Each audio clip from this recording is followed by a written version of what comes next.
Hello, welcome to another episode of When We Cry podcast. This is actually probably the most work I have done in the past year of doing for this podcast. I've been actually recording episodes finally again. This will be a very special episode of The Smoking Room. We actually have a very special guest today. But before we get to the special guest, please, Lerf, my other co-host, say hello. Hello, I'm Lerf. It is a pleasure to be here this evening, Mushroom. Great. As always, your friendly neighborhood mushroom. And today our special guest is Jelly. Jelly, would you like to do yourself an introduction first? Howdy, hey, Jelly here. Part-time streamer, full-time yapper. That's about all there is to me. It's, the front and back of the book, if you will. That's very exciting. Yeah. So, Lerf and I have been watching Joseph Anderson's Twitch journey through Umineko question arc, and his journey has just ended for the question arc of the portion, which is between EP 1 and EP 4. So for this episode, we will have full question arc spoilers. We will be talking everything up to then. There will also be lots of theories, and theories are not count as spoilers. Jelly has been a constant guest in Joseph Anderson's stream, and ever since I got to hear Jelly's energetic tone of talking about sports commentary about the Ushiromiya family, even though I absolutely know nothing about sports, I've been absolutely entranced by all of these discussions, so I was very excited to invite you on today. Thank you very much. That's an honor. Yeah, especially with the sports commentary tone, I'll be honest, I didn't know what people were talking about until one person made an edit of that conversation with infographics and the ESPN theme in the background, and I was like, okay, yeah, no, I see it. I definitely see it. Such a good edit. Yeah, we'll also put a link to that as well. I imagine more people have saw that meme than they have seen this podcast, so I don't know why I'm directing it to them, but credit is due, of course. So today we invited Jelly on because we wanted to talk about your Umineko journey so far. So first thing, what we always ask of people is how did you get into Umineko? So do you know anything about Umineko beforehand? Did you even know anything about Yukishi? How did you stumble onto this piece of media? So I would say my actual observance of Umineko, maybe that's the word to use. My actual observance of Umineko began in 2020 when I joined Jazz, that's a Joseph Anderson Discord server, and there was a community event called the Voting Game going around, and a lot of people suggested games, but one of the ones that was suggested almost entirely as a joke, I think, was Umineko, right? And around that time, all I really knew about it was that it was a very long visual novel.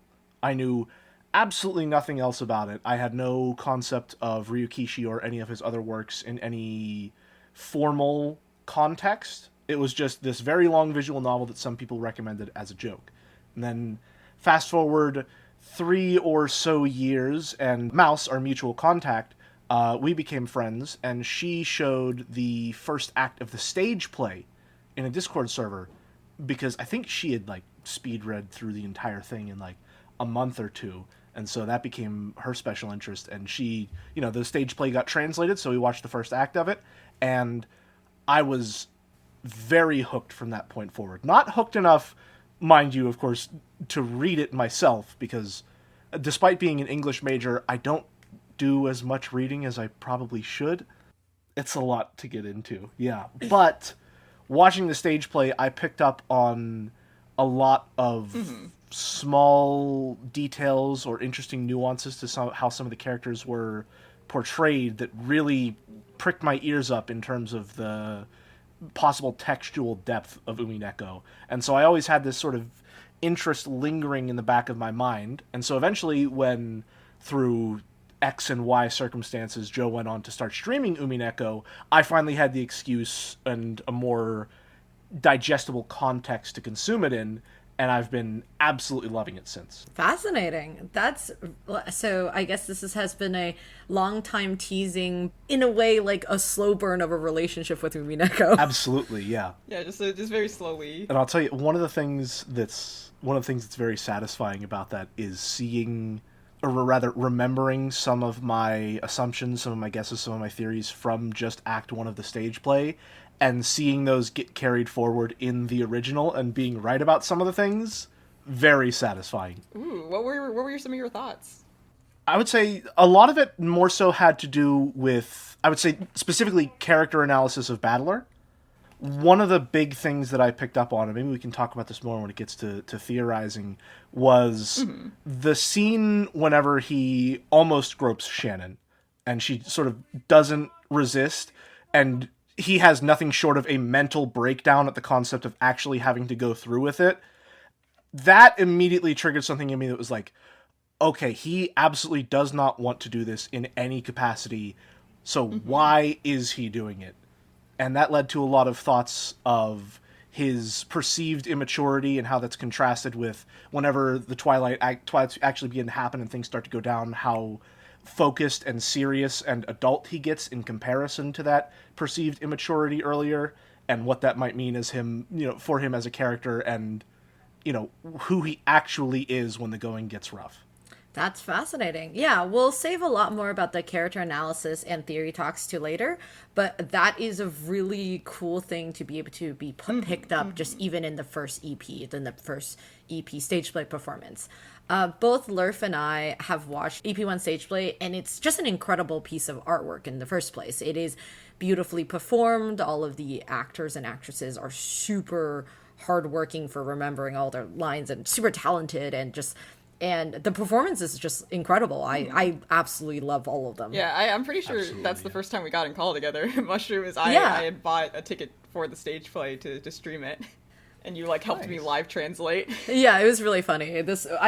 I sat on a call and live translated all, I don't know, two hours of the stage play. It was a lot to do. It's great fun though. I was not expecting it to be as good as it was. Yeah. And I also do agree that Umineko stage play is now a great way to trick people into reading Umineko, because it's such a easily digestible piece of work that's, more easily digestible than, reading 20 hours of EP1 first. Yeah, in the same way that you might get someone interested in a book by showing them the movie adaptation. Yeah. The stage play it's definitely a good gateway drug, shall we say. Finally a good piece of Umineko media that you could watch to get someone to be interested in the rational way to get someone invested. Of course.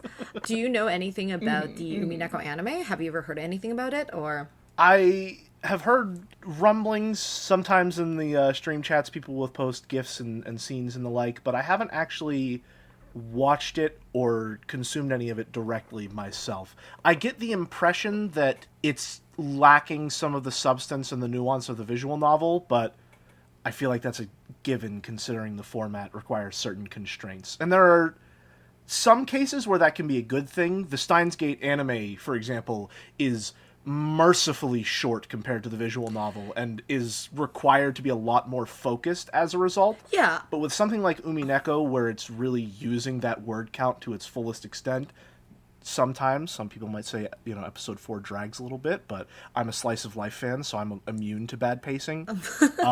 We'll talk about EP4 thoughts when we get there. Do not worry. 4. But I have a feeling that something like Umineko might be a little more difficult to adapt to anime with its general production flow. Yes. If that makes sense. Yeah, I'll say one thing about the anime for you to get your own thoughts about that, Jelly. But let's just say at the end of the first 20-minute episode is when the first Twilight happens. Well, I feel like that's pretty consistent with the pacing of the visual novel in some ways. It would take probably about an episode just to cover all of the leading inciting events that go up to that. Yeah, the first 10 hours of Umineko boiled down into 20 minutes. It's it's a little quick. Yeah. I mean, the ratios definitely check out in terms of how an anime is constructed. Like, one whole episode of an anime is like, whoa, that's a lot.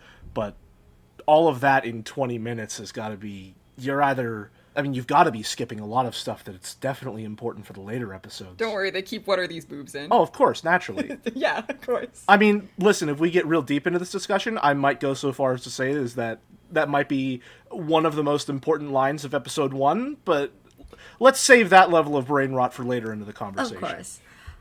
Of course, I guess since you have explained how you got into Umineko, both Blurf and I will flash our little Umineko cred. I got into Umineko, I guess at this point, 14 years ago. It became a fundamental text that changed how I then interacted with any other piece of media, which is kind of scary to think about when people say like, oh, I really wish I can like wipe my memory and like go revisit a piece of work again, right? That's how I feel about Disco Elysium. When I first played Disco Elysium, I was like, oh my god, if I played this when I was like in high school, this would have completely broke my brain. I basically couldn't imagine what my life would look like if I had to like erase my brain and reread Umineko again, because I would just not be the same person again. So, Lerf, how long have you read Umineko for? I read Umineko, I believe it's 5 years ago. So I started around like quarantine hours, and I solely only remember because immediately after I finished Umineko, I roped another friend into reading with me, and now is the 5-year anniversary of him still reading Umineko.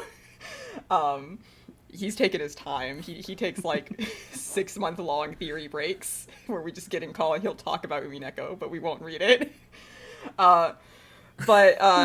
Yeah, basically what happened to me, I had a journey. I got into Higurashi first because of a video essay, and then I also watched the anime because I was like, oh, there's a reboot of the anime that was not a reboot, but in fact a sequel. And so I watched Higurashi anime, I watched Higurashi Go and Satsu, and then I had to stop in the middle of Go and Satsu because there was a reference made that was completely inconsequential, but I did not know that at the time. And so I was like, well, fuck, now I need to read all of Umineko and all of Ciconia before I continue watching Higurashi. And so I speedread Umineko in a week. I sat down and I read Umineko like morning, noon, and night. It is all I did for a whole How week. did you, like, question arc and answer That's arc? insane. Yes. That's in a week. impossible. I can't even think of how mathematically that's possible. That's insane. Okay. Well, I had not purchased Umineko at that point. I do have it now, but essentially what I did is I found a no commentary Let's Play on YouTube. I put it at 2 times speed because that's my reading speed, and I zoomed. That is insane. That is not... I don't even understand. At that point, I would think it would call it sacrilegious to, enjoy Umineko in the way you did. Well, okay. I do regret the way that I consumed Umineko.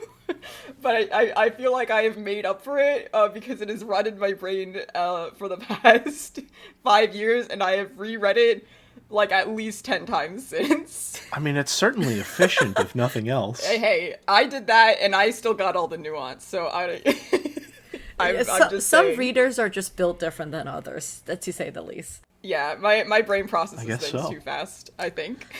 Okay, so the next question I have for you, Jelly, is actually like, do you know or do you think you have been spoiled about anything about Umineko? Like, or have you seen things? Umineko fans in general are pretty, I guess, cagey about like talking about Umineko.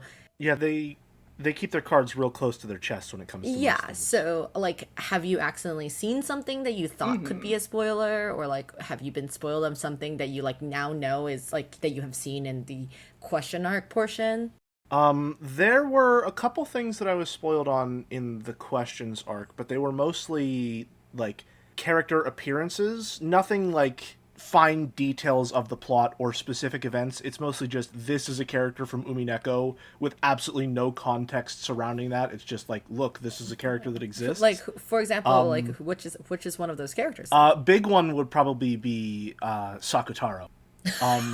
And that one took a long time to really, really digest, and I didn't even know that I was spoiled for the longest time. So in Jads, there's an emote called Sakugasp, which is based on some fan art of Sakutaro and Maria, and it's been in there for the better half of 7 years, I want to say. And so it's a very popular emote, and I've made 3 different variations of this emote as art for others. 2 of which were for mouse specifically, right? And obviously, if I'm going to be looking up the emote, I need to look up the art itself for reference, right? So I saw the full art, and it was Maria, right? Hadn't read Umineko or engaged with it at all before then, so I had no context for who Maria was either, but drew the emote, knew what it looked like, and then I start reading Umineko, and it's like, there's Maria. Doesn't look like what she looked like, though, because she was wearing her witch outfit in the fan art, right? And so I just didn't think about it, put it in the back of my head, until episode 4 came along, and she gets her witch outfit, and I was like, No shot. Okay, so all right, things are starting to make sense now. That was probably The dots the start biggest connecting. One. Yeah, that was the biggest one there. As far as other plot points, let's see. Well, there was a lot of talk about the jelly scene in episode 3, I believe it was. Oh, and I okay. only got quote unquote spoiled about that because obviously my username is Jelly, and you got to ego search every once in a while. But Discord doesn't let you exclude channels, and in Jads we have the Umineko stream chat and then the Umineko full spoilers stream chat. Oh, that's and so funny. Look up Jelly every once in a while, and in the middle of episode 3, multiple people. This is precisely when I stopped ego searching or started ego searching specifically in a channel, so I wouldn't get Umi full. That's so I saw funny. multiple people say like, "I hope Jelly is there for the jelly scene," and I just kept seeing jelly scene, and I was like, "That's which probably is still a very esoteric thing important. to say." It's such a specific scene. It didn't really spoil me on anything because like all I know is like, okay, so there's a jelly scene, whatever that could means. possibly mean. But I'll keep that in the back of my mind, I guess. Yeah.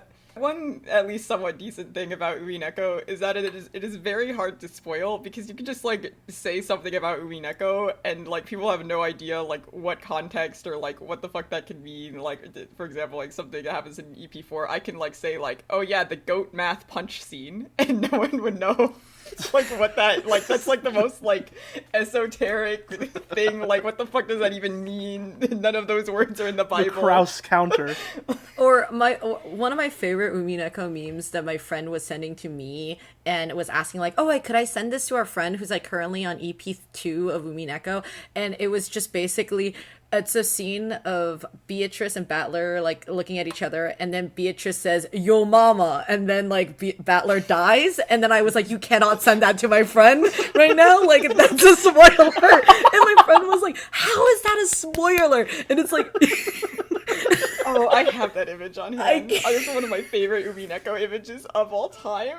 And I was just like, that, like, half, like, that's just, like, you can't explain to other people, like, half of, like, the most stupidest concepts of, like, in Umineko is just a spoiler. Like, all of that is a spoiler. It looks dumb. The only other stuff I've really been spoiled on, like I said, is, like, visual details. And some of it, I think, is going to be from, or at least, not so much think, I know it's got to be from the Answers arc at this point, because it hasn't showed up and I've finished the Questions arc, right? So I know one character's appearance and name. I know another character's appearance, maybe. And that's... I got minorly spoiled on something from the store page of the Answers arc.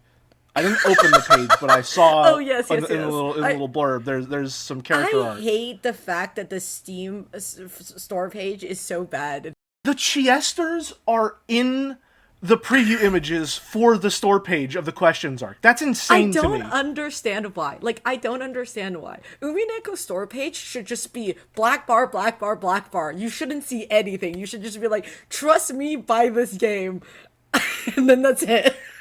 I mean, granted, you're not going to see the, like, you know, screen cap of "you are incompetent" in red and have any idea that that's an extremely significant line with it tells you a lot about, like, the mechanics of the story. But, like, how are you going to put that on the store page? You can't just put that on the store page. So do you want to share what the thing you might looked at was? Or... I think I will share that because it is influencing my thinking slightly. Okay, interesting. As far as the two characters that I've seen, do you mind if I talk about those? Yeah, because those are much simpler. There's one of them looked like... There's a character that looked kind of like... My best visual reference is like Noelle from Genshin. I don't know anything other than that, other than someone drew fan art of her. Fascinating. There's a girl named Erica. Yeah. She has blue hair and twin tails. I don't know anything else other than people seem to love her. And in the sort of way of, like, you love grabbing a plushie and throwing it across the room. Okay. Is the sort of vibe that I get from people Very who enjoy cool. her. Mm-hmm. And then the one that I actually have some room to play around with is on the Answers arc Steam page, the little, like, preview image, whenever you're looking it up, Battler appears to be wearing Kinzo's overcoat or his Cape? What's the phrase? Not so much cape, but Cloak. he appears cloak. That's the word. Yeah, he appears to be wearing Kinzo's cloak, and from that, I theorize based on the stuff that happened in episode 4, like maybe he becomes the Ushiromiya family head through something that happened in episode 4, because there appeared to be some, like, one of the main things that's happening in the game board of episode 4 is they're trying to decide who is going to become the new Ushiromiya family head, and it's between all of the grandchildren, and obviously it's not going to be George, it's not going to be Shannon, so it's between Maria and Battler, and Maria seems like the obvious choice, which is why, based on seeing him with that coat, and also it being a more interesting subversion that might lead to a more clear distinction between the episodes, or the questions arc and the answers arc, I thought that Battler might become the Ushiromiya family head. And that also leads into what I think is going to be a red herring. And I feel insane talking about this, because this is a theory entirely based on something that I think Umineko is going to try and pull, and it's going to be a lie to try and pull you away from what's actually happening. I think at some point, Umineko is going to say, Battler is Kinzo. Not like, oh, he has a lot of similarities. I think it's going to be like, through some timeline magic bullshit, he is Kinzo, because they have the same outfit. They've both got the white suit with the red shirt underneath and the black tie. They both have, it's very established that they have the strong connection with Beatrice, no magical potential, right?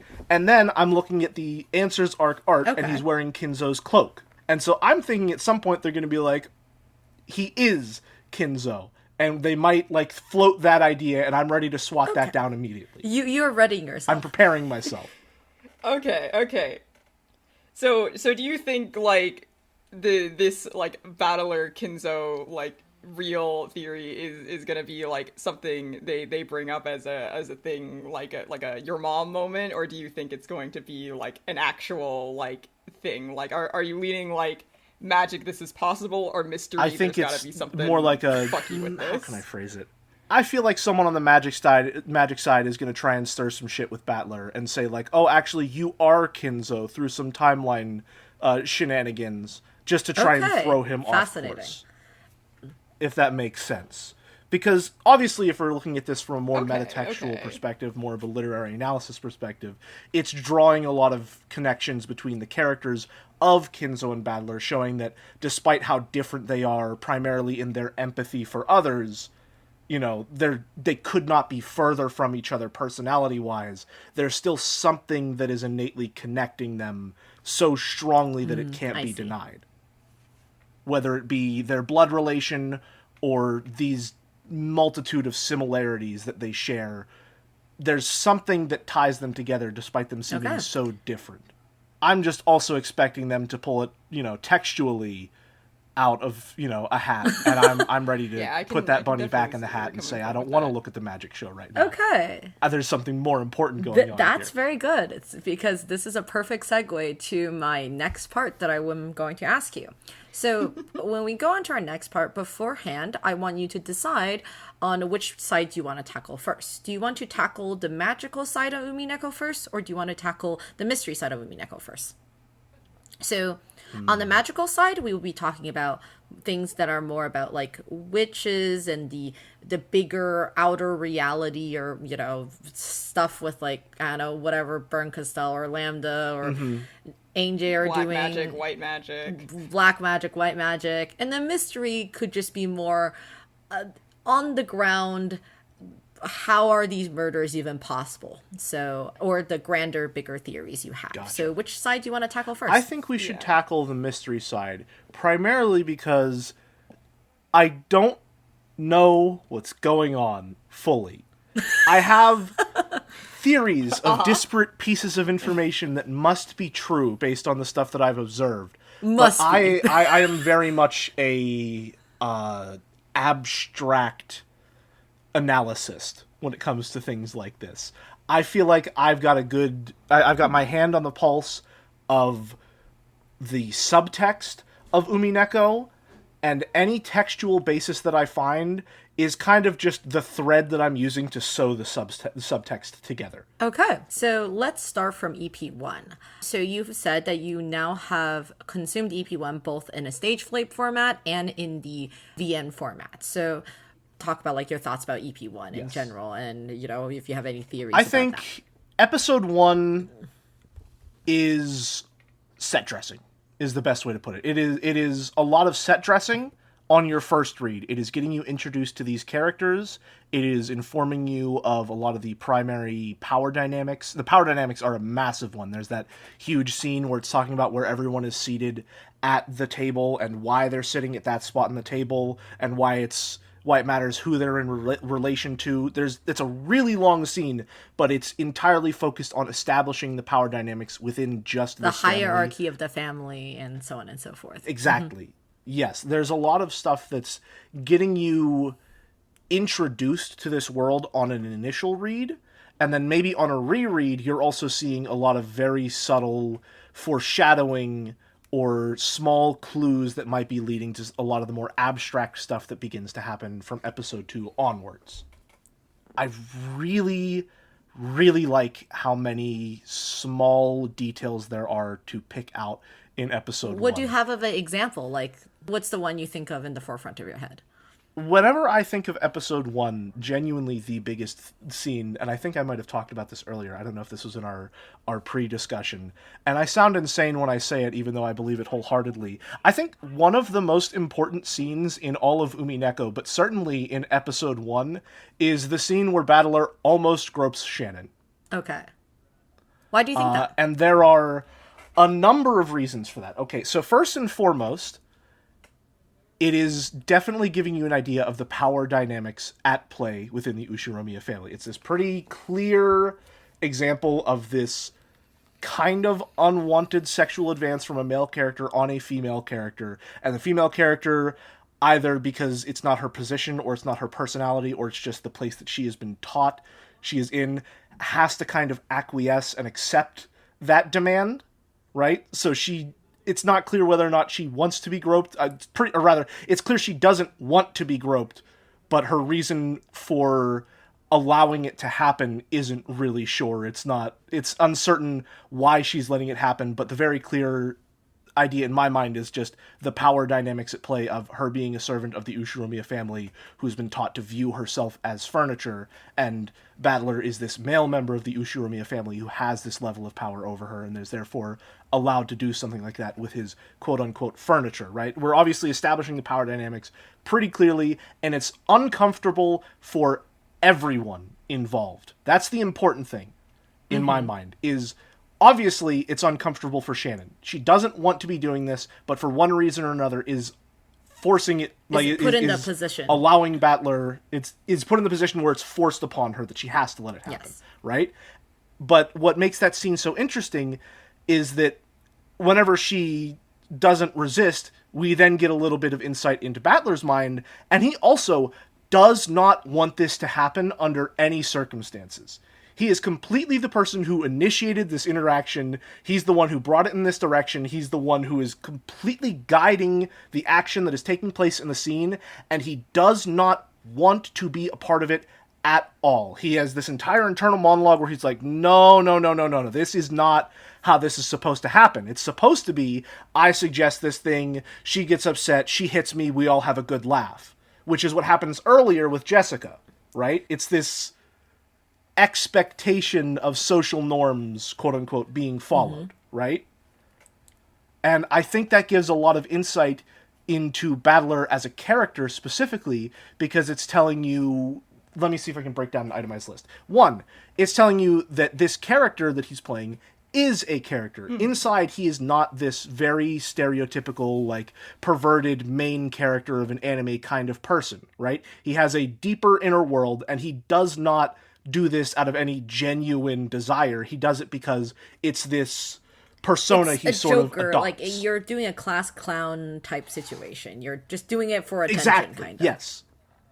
He's not doing it because he wants to grope Shannon. He's doing it because he wants a little levity in the room. He wants her to hit him because that's how it's supposed to happen. And that leads into Battler as someone who very strongly believes and is guided by social norms, right? He behaves this way not because he wants to, but because he believes it is how he is supposed to act. He is supposed to be this class clown type character who gets into these antics, and even at the cost of, like, oh, he gets hit, that's perfectly fine by him because that's how it's supposed to go down. He does this thing, this happens in result, and he has a lot of faith in the idea that that is how the world works. It happened with Jessica, he expects it to happen with Shannon. When it doesn't, his world crumbles a little bit and he panics as a result, right? So one, we get this idea he's got a much richer inner world as a character. Two, we get this idea of him as someone firmly rooted in societal norms, right?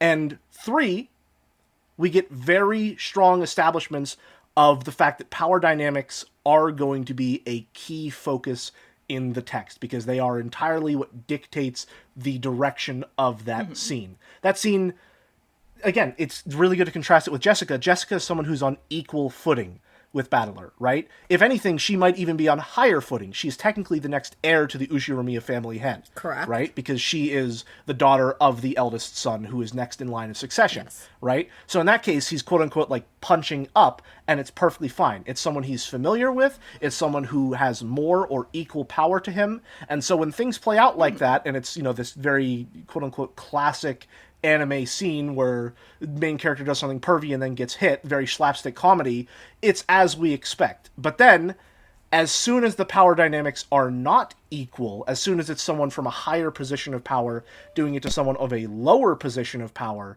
it becomes a much more grounded, much more serious scene that tells you a lot about everyone involved and how they react to it. Which is a lot of words to say that Ryukishi is really good at taking tropes and expanding upon them in realistic ways to give you a greater idea of the inner worlds of the characters involved. Yeah, so I was going to say, you were on the Joseph Anderson stream and you were talking about your trust with the author. This is a very big conversation on our podcast about trusting the author and so on and so forth, and what kind of expectations you have for them. So I wanted you to talk a little bit about that, since from what you have analyzed in your, section about the boob groping scene, to put it lightly, is, you're putting a lot of trust in Ryukishi. So, like, where do you think that trust even comes from? And, like, do you think Ryukishi has earned it from you? Yeah, because that's usually a scene I see a lot of people read in bad faith, and I feel like, especially just like with anime content in the West, it's pretty easy to like have a very like bad faith reading and like not put a lot of faith in the author. And I also really appreciate the amount of faith you have here. So I mean, your faith could all be misplaced, of course. Like, I'm not going to tell you that you're actually doing a great reading or not. But yes, continue. Here's what I'll say. I don't necessarily know if I want to be the horse that you hitch your wagon to on this case, okay? Because I have the suspension of disbelief of a bungee cord, and my trust is unconditional in most cases. All right? When it comes to trusting where an author is going, I am willing to entertain some of the most very clearly, like, flavorless texts in the world if I think it will be fun to do so, or if I have some level of connection. If you want to know where I'm coming from, I'm all excited. Right? At a young age, I read a manga called Monster Musume. Wow. And if you have any idea what Monster Musume is, it is ecchi monster girl. All right, it's a monster girl ecchi manga, very clearly just like softcore porn through and through. However, at a certain point, I believe, with any ecchi anything, there comes a time when if you want to survive, you have to buy into your concept. Okay? You are forced, as the author, to buy into the world that you are creating and say, all right, I cannot subsist on just flashing the reader every 15 pages. I need some connective tissue. We have to have here. substance. There needs to be a plot. And Monster Musume is made by possibly the biggest monster girl dork in the world, I think. All right? This is a text which I think if you take it and you trust the author, and you see like, all right, let's see where you're going with this. They are building a very rich world that, and I've said this many times before, all right, in other spaces that I exist, very loudly celebrates the diversity of culture that the world has to offer and champions the cause of disability and like integration of others into a functioning society and multiculturalism. This is an as incredible a take. defining tenet of a functioning society. Right? Make me want to read it. I think it is, and it. How can I phrase this in a way that doesn't make me seem insane? No, be insane. I'm totally buying this. I'm ready. I am here. I'm locked in. I'm locked in. I'm invested. I think that the person writing it just is that much of a dork about monster girls, and it comes to a certain point where I have to ask myself, did they write it so that they could draw, boobs every once in a while, and then they were like, okay, well, I gotta have some story, or did the story come first and they were like, okay, how do I slip this pill into some peanut butter so I can get my dog to eat it? How do I get people invested in this world so that I can start doing the real freak shit of talking about the politics of snake girls in modern day Japan? There's the concept of talking about getting together with snake girls, not freaky enough. The politics of how we live in our everyday lives in oppressive worlds and carving spaces where we can live, that's some real freaky shit right there, Jelly says. I will that's say, the shit I'm into. do not take this as an endorsement of Monster Musume, all right? You need to be a high-level freak like me to be able to engage with a text like that and suffer through all of the admittedly just okay ecchi content, all right? You gotta be a real freak and a real idiot. Really good. It's not even to my tastes. It's just okay.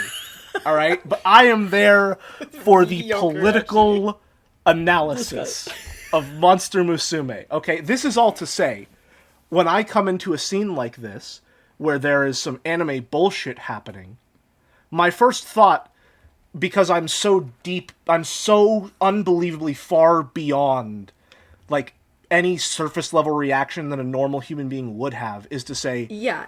Why are you doing that? You have surpassed irony. You have surpassed any of this. You have embraced cringe, and you are free and genuine. I'm living in a post-ecchi society of my own, right? And so when I see a scene like that, my first thought, because I can't even have that reaction of like, oh, weird fan service anymore unless it's really bad, my first reaction is just, okay, so why is the author doing this? Because he must have a reason. Sometimes, most times I would say, I'm wrong. Most of the time, you just have a pervy scene in there because you're a pervert hack. Yeah, all right? Yeah, and there's lots of pervert hacks out there in the world. Absolutely. And listen, there's nothing wrong with being a pervert hack. Being a pervert, a genuine, real freak is just, being a pervert hack is the first step on that path. All right? You need to be a hack before you can really hack it. Of course. Okay? Yes, I agree. Now, this is all to say that Yes. I don't think, as a baseline, my trust in Ryakishi is anything extraordinary for me as a person, right? I think that I give this level of, or this benefit of the doubt to other authors or other creators to a very extensive degree on a regular basis. It's sort of my baseline way of interacting with most text, is to come at them in complete good faith until that faith is sincerely lost, right? Which is to say that a piece of media has to do something bad pretty things outrageous. Continuously, or something completely outrageous multiple times before it loses me completely, right? Yes. And even then, I might still be attached because I'm just You Stockholm syndrome there's nothing I yourself. can do. You sunk cost your fallacy. Yeah. But Umineko, I would say, is unique in the fact that it is proven time and time again that it is actively playing with those tropes in a conscious manner. I mean, episode 3 entirely hinges on the viewer having some notion of, like, standard shonen anime tropes so that they have an understanding, or believe they have an understanding, of what's going on between Battler and Beatrice, just so that it can be turned on its head with the Beatrix at the end. right? The Pietric. Or even with the Twin Towers battle, where Beatrice afterwards mocks Battler and is like, I bet you love this anime bullshit, don't you? You love all this people coming together and fighting off the evil of the world with the power of friendship. You love all this bullshit, don't you? It's very clear that Umineko is keenly aware of the tropes that it is playing with, and is playing with them on purpose. I would have to say, during that time when I was watching that specific Joseph Anderson stream, when Joe said those words beforehand, me gritting my teeth and knowing that in 5 more lines Beatrice is going to say those exact words. Yep. I lost it. I was like, ain't no way he calls it this early. Also, in a similar vein, when you guys were talking about like this might be like completely like out of the realm of possibility. I'm about to say something really crazy right now. I think Kinzo might be dead, and then literally like the next meta scene, Battle was like, yeah, I was thinking that might be a way to solve what happened in the last game with Nanjo's death, and you guys crashed out. Okay, that's another reason why this text has so much of my trust, is because I have never engaged with any piece of media that I think is so proficient at predicting, or I don't know if it's predicting where the reader is going to be, or guiding the reader to the correct mental checkpoint. I think either way, it's very impressive. There's so many times while reading where Joe will have a thought, or I will be thinking something, or anything. Like an idea will be floated, and then the text will bring it up immediately afterwards. It's not like, oh, I have an idea, and then next episode it's addressed. Although that did happen with me wondering if it was overall a feminist text in episode 1 and 2, and then episode 3 it just becomes text, right? There are so many examples of having an idea or being led to an idea, and then minutes later, this idea that you thought you had formulated from the void is just being played out right in front of you. Yeah. Reading Rikishi has like an uncanny ability, because even though I was reading in 1 week 2 times speed, I also had this experience of just like, I would think a thought and then all of a sudden the text would be there, and I've never seen a text so consistently just know where its reader's mind is at. Absolutely. So my friend and I have this whole joke about the fact that Ryukichi lives in your walls, and he's listening to your emails, and he listens to you through your phone, and he could hear your theories, so he is actively writing scenes in the past, in the future, to counter you because he knows what you're going to be talking about.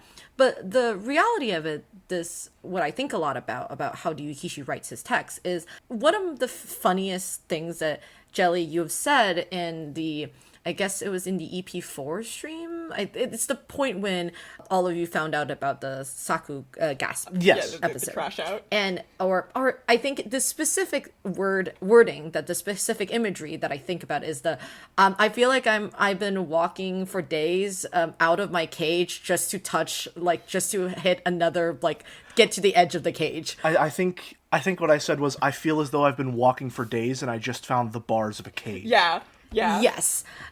That was the exact wording that made me have such a visceral image of the thing that really this very fascinating about Umineko. So do you know anything about Umineko writing when it was produced, or have you never heard about this story before? As I understand it, it was released episodically, with plenty of time in between the episodes for people to theorize and for Ryukishi to get some feedback on, like, where, not so much like where the story might go as if it was like reader influenced, but like get an idea of people's reactions and sort of respond to them in kind with his own writing. Yeah, so the interesting thing, you would think like he would have a lot of time.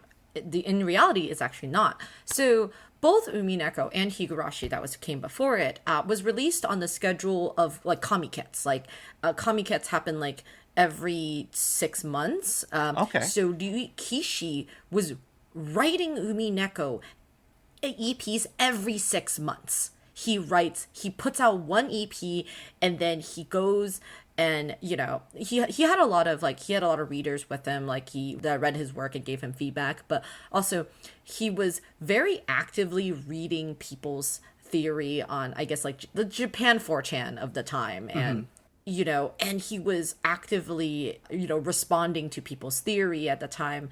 Like, for example, you probably have heard about, like, the EP3 was completely rewritten because, have you heard of this story before? I think there was something to do with the fact that people figured out, like, way earlier than expected that Kinzo was dead. Oh, okay. That's a different story. So the thing is that when the readers, when they all read EP2, was incredibly angry at Ryukishi because basically people were writing to Ryukishi and be like, I don't understand why magic isn't real because, like, it's so obviously real now. Like, why would you think magic isn't real? Like, what the hell is Battler even arguing about? So Ryukishi wrote this original piece of work called Land of the Golden Witch, which he was actually halfway through, or he wrote a lot of scenarios for it that he actually kind of completely scrapped because he realized that he wasn't doing a good enough job explaining to people what the mystery side of Umineko could look like, where he had to scrap a complete character and rewrite a character into a new person, which becomes Virgilia. Which Virgilia was not a character he intended to write originally, not at least in the form she is in. I don't mean to interrupt, but that is actually very interesting. I have another person who's in JADS who's reading it who has he's a historian, or at least I understand he is a historian. I don't know if that's his profession or if that's just his literary background, specifically with a lot of Christian texts. Right? And so one of his biggest Rosetta Stones as far as understanding Umineko has been the Divine Comedy. Yeah. With Dante's Inferno, right? And so the idea that the character of Virgilia, who's very obviously the stand-in for Virgil in this story, wasn't original or didn't exist in the capacity that she does is very interesting to contemplate. Well, the answer to that, yes. Yeah. Lerf, do you want to explain this? I will also say I took an entire college course on the Divine Comedy. So I'm in the same vein. I actually took it because of Umineko. And it is tied in with Umineko more than I think people talk about, especially in terms of Dante's history. But that is a complete side tangent. The real thing I wanted to say is the character that got scrapped and later rewritten into Virgilia was actually named Virgilius. So, okay, that's why she says whenever she's introduced, "You can call me Virgilius." No, Virgilia. Yeah, it was a little joke. it was a little reference to what was originally gonna be the case. But yeah, Divine Comedy themes are very obvious. Actually, I was gonna say, like, he started pointing some out as I was reading, and the biggest one that I don't know how I didn't catch is just the name Beatrice. Yeah. Like, that's very obviously just Beatrice from Dante's Inferno. When I say Virgilia's character was rewritten, I didn't mean that, like, Ryukishi and his obsession about Dante is actually very clear. Like, Divine Comedy is incredibly important to Umineko as a structural tent that goes around. But yes, specifically speaking, Virgilius is a character that was scrapped, that was later turned into Virgilia, and that Virgilius was later cannibalized into a whole different situation. But Land is, and this is actually why some amount of people have lots of opinions about EP3, because EP3 was written actually pretty rushed due to the fact that, he was very tight on his 6-month schedule to getting it done and then be able to put it out. Writing it in 6 months is one thing. Having to rewrite it when you've already written it within those 6 months is another thing entirely. Yeah. The thing that I think a lot about Umineko when you say, like, when you have a thought and then Ryukishi addresses this within the story, what I think is really fascinating is that a lot of people feel a certain amount of, like, I feel very smart when I read Umineko, or, like, I feel really stupid because Ryukishi is constantly ahead of me, is that the thing that I find really fascinating is that, like, Ryukishi treats his readers like they are smart people. Yeah. Like, he assumes that you will get here. Yes. Like, of course, I believe Umineko, like all text in the world, could be consumed passively. Like, you could just enjoy it like it's a fun ride. But the more you actually engage with Umineko and, form theories, form thoughts, the more fun it gets. Oh, yeah. And the race against Ryukishi to wanting to get ahead of him and then just for him to say the exact thought you had and then have some really hot witch tell you that you're stupid for thinking that is like pretty incredible. Like it's the kind of thing that like I feel like readers aren't challenged in the way that like Yui Kishi challenges readers that make people like feel really shocked when they encounter it, I think. It's a level of reactivity from a text that I don't think I've ever experienced before. Usually that kind of reactivity is reserved for a medium like games, which can be designed in such a way as to respond to your input as the player. But in something like a visual novel, there isn't any input that can actually manifest inside of it unless you're given actual choices in something like maybe a dating sim like Hatoful Boyfriend, which actually, yes, is the first example. Feel free to extrapolate what that might mean as a person, since that's the first one that I can pull from. Well, good job. At least you didn't say Doki Doki Literature Club, which means that you will be spared to live another day. I couldn't get into Doki Doki Literature Club, but that's that's another conversation entirely. But Umineko hasn't had like any choices to make. It is purely a visual novel. Here comes the argument: Umineko is right. So it's all reading. So any input from the player is going to be purely mental. You don't have any influence over the game, quote unquote. So to have it react to your what feels like reacting to your thoughts alone is just a mind-bending feeling. Your thoughts are the game, honestly. Inputs. Yeah. So yeah, I was going to ask. So Jelly, are you here to claim Umineko is a game or is not a game? Are you ready to stake that yet? I think I'm going to stake my claim. Yeah. I think it is a game. Yes. Umineko's a game. I think it is a game purely because there is that level of interplay between author and reader. I think that is enough to make it a game. Yeah, you are fighting Rikishi in the same way that like Battler is fighting Beatrice. It's just we just keep zooming out further and further and further and further until we get to you versus the author. Yeah, definitely. It's like you're having a live debate with the author with just like how quickly Rikishi is able to keep up with the points you're bringing up. It's so fun. Yeah. And one thing I also very much appreciate about Rikishi with this is like he'll say the theory you're thinking about, but it's a lot of times, like, you'll read, like, a mystery story or a story or whatever, and a character will say the theory you're thinking of, and you go, well, that's wrong. Well, I must have been wrong then, because the character brought it up already, so it has to be something else. Yes. But with Umineko, it is a genuine 50-50. Characters will say things that are right on the dot, and they'll say small bombs in the next sentence. You have no idea whether they're right or wrong, and it's just a magical experience, because now you have to be like, okay, are we cooking? Are me and Battler cooking? Or are we stupid? Yeah, and like that goes a layer deeper too, because I think that's something I talked about specifically with the Kinzo thing. I can't tell if I'm just keeping pace with Ryukishi, if the novel is suggesting it at the same time I'm thinking it because I'm paying attention and my like mental pathways are just keeping pace with it. Or if I'm just being led around by a carrot on a stick, and I'm exactly where he wants me to be at that moment in time. I can't tell if I'm smart or if I'm obedient. Yeah, that's a wonderful way to put it. I think that's a very fascinating thing to say. I encountered this problem a lot when I'm reading Umineko with friends who would stop a scene and then ask me, like, am I doing well in this game right now? Like, it's like, wait, like, am I stupid? Like, am I smart? Like, what is happening? Like, I've known people who are like, I'm good at games. Like, I'm good at media analysis. Like, I could beat Umineko. And they start reading, they're like, am I ahead of him? Like the feeling is that you're playing, you're running the longest relay race you can possibly, like, you're running a marathon with Yukishi. Absolutely. And it feels exhausting. It's exhilarating.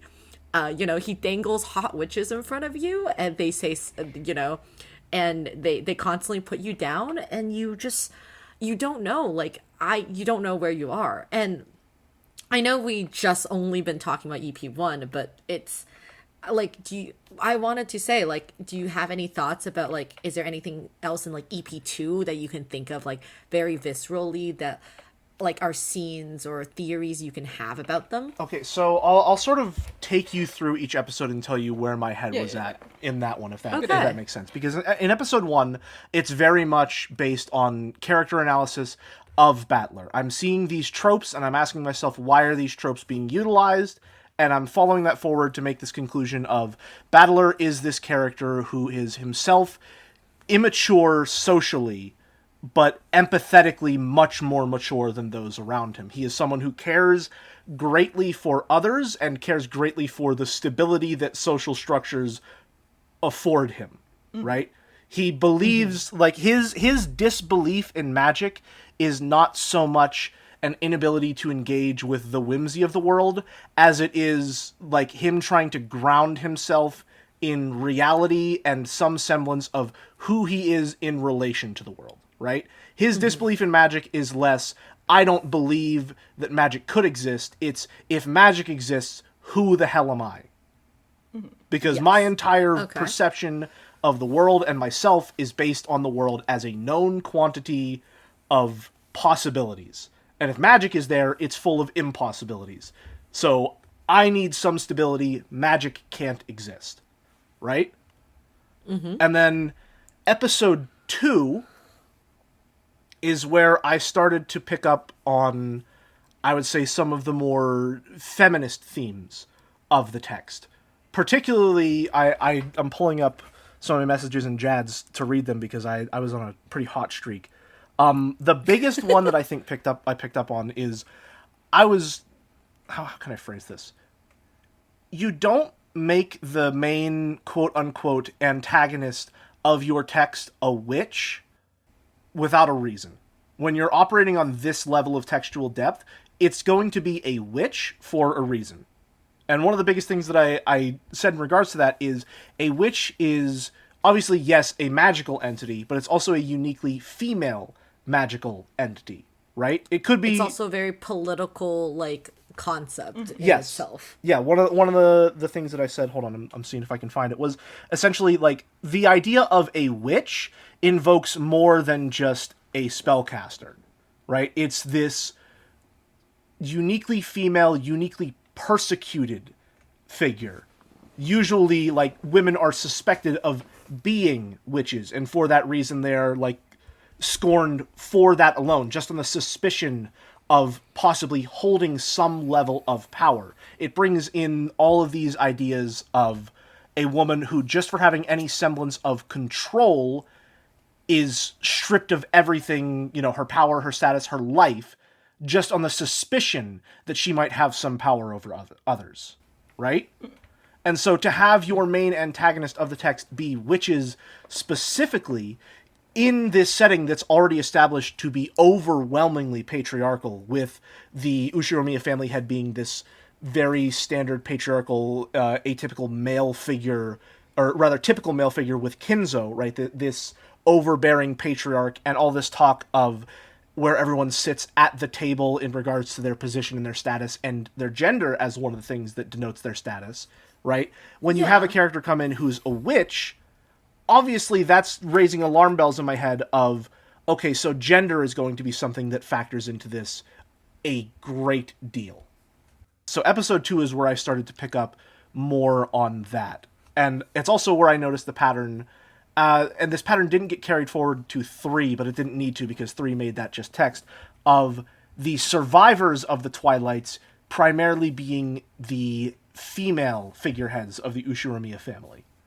In episode 1, probably the two biggest ones are Rosa and Ava. Or not Rosa, Ava and Natsuhi are the two that survive. Hideyoshi survives as well, but he's killed in the second Twilight. And the primary conflict is between Natsui and Ava. And you get more context for that in episode 3 as to why they're at each other's throats so much. But it's important that it is the non-blood relative who was married to the next in line to the Ushiromiya family head, and the blood relative who would be next in line if not for Natsuhi. In both cases, it would be a woman taking up the role of this patriarchal figurehead, And rather than being able to claim that power or utilize it in any meaningful way, they're both stuck in this system which forces them to be at each other's throats just to get a grab for that power in general, which I thought was really interesting. And then episode 2 follows up on that by having Rosa be the only remaining survivor, who is lowest in succession and also a woman as well, who's a single mother in this like very what's the word I'm looking for? Vulnerable position where she needs that level of power, and it basically just drives her insane because everything leading up to that has not been her life hasn't put her in a position to be able to manage that power in any effective way. She has not been prepared for any of the responsibilities or, be more responsible for anyone than herself. At best, her daughter. She can't even manage being the mother to, how can I phrase this? It's so clear how much the patriarchy has failed her as a human being, just on a fundamental level, that she, just the fact that she is a single mother, she cannot even rely on the father of her child in any capacity to help her raise one kid. So there's no way in the world that she could become the Ushiromiya family head without the expectation of that life crumbling every single basic foundation of who she is. Mm-hmm. Which, again, that's a lot of, there's these very overt themes of society as it exists now in this more male-dominated patriarchal structure, setting people up for failure in ways that, quote-unquote, proves their natural incompetence, if that makes sense. You look at a scene like that with Rosa, and you say, well, obviously she failed, she wasn't fit to be the Ushiromiya family head, and it's because everything in her life doomed her, if that was ever the case. It's impossible to look at Rosa and not feel like the barest depths of pity, because she has just been dealt the worst possible hand at every single turn. I find it fascinating for characters like Rosa to exist in Umineko in the way that Rosa is to be written to be the most commonly understandably despicable person, a very blatant child abuser in a way, but also that every single part of her story also tells you an incredibly pitiable existence that she has led to become the person she is. The choices that she has made, the choices that she had no control over, and the people in her life that, molded her into a being that is pretty incapable of giving love, to her daughter, or even to extend that kindness to other people, which is very tragically played out in the end of EP2. Yeah, it's a very clear example of all the ways in which the current system can not only fail a person, but completely cripple any possible chance of redemption for them whatsoever. Mm-hmm. It is an indictment of everything that forced her to become what she is. Yeah. And I see that in a lot of different characters, which I think is really interesting. That's one of the biggest things that gets to me, is I see all these things that are very clearly commenting on the influence of societal norms, and specifically patriarchal societal norms, and how they mold people. And I wonder how someone can... Maybe it's just... I can't tell if episode 3 isn't overt enough about that fact, or if it really is just that subtle of a theme that you really need to be looking for it to see it. I mean, I feel like it's pretty in your face in episode 3 when Ava is literally screaming at Klaus, what? You think you're better than me because you're a man and that's it? I get better grades, I do all these stuff, and yet I'm not deserving of, any semblance of power because I'm a woman? And Klaus goes, yes, you should not go to school. Return to the kitchen it's pretty obvious. Go to the kitchen at once, woman. And then just when you think that scene's over, Kinzo comes in and he's like, "Fuck you, Kraus, you suck." And also, Eva, you also suck. Can you even cook? What are you doing? Fuck off. Stop going to school. Learn to be a wife. Go get a husband and stop embarrassing me and learn how to be a trad wife at once, like Natsuhi. It's insane.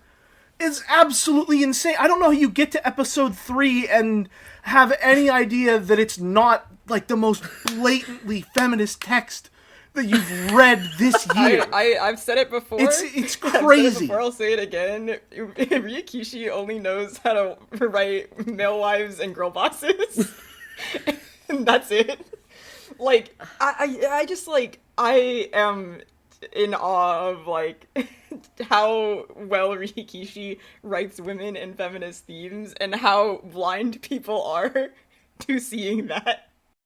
Yeah, it's rough. It's rough. It's I feel like a little big brain smarty pants because I picked up on it in episode 1 and 2 before episode 3 opens and grabs you by the throat and is like, "Listen here, buddy, it's about feminism, all right? It's about the power structures inherent to a patriarchal society. Are you listening to me?" And it just rattles you 2 or 3 times for good measure, all right? I felt really smart because before they even put their hands around my throat, I was like, "No, I get it. I got you. Don't worry about it." No, I honestly, like, big ups to you. Like, even, like, picking up on those themes in the Shannon, like, almost gets groped scene, like that. I applaud you for your literary analysis. Whenever episode 2 was starting, there were a lot of people who were saying that episode 2 is the worst one. Hard disagree. Like there was a poll in Umiden that was saying a lot of people were like, "Oh, episode 2 sucks." Yeah, I mean, everybody also think episode 4 sucks, so, and I disagree with all of them. I'm a staunch review for the supporter. Yeah. We'll get there when we get there. I always say, like, when I'm reading episode 3, I'm like, I forgot episode 3 is, like, my favorite episode of the answer arcs, and I get to episode 4, I was like, wait, no, I think episode 4 is my favorite. The big one that arcs. Stuck out to me is that people kept saying Joe was going to get filtered by the start of episode 2. And episode 2 is when I started to read it on my own before just keeping pace with Joe so that I could guest on the streams and theorize with him.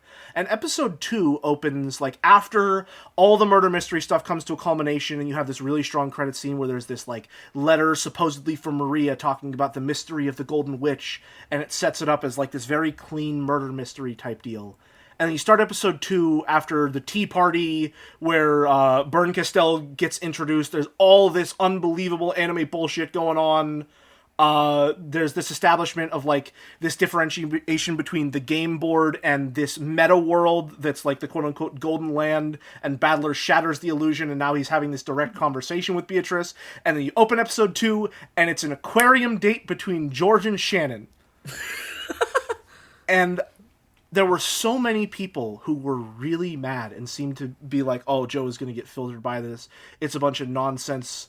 Like, such a strange, like, tonal whiplash. This doesn't make any sense." And I opened it up and I was like, okay, so this is just a framing device for the episode to follow. This is just set dressing to help me understand what this is going to be about. And you know what?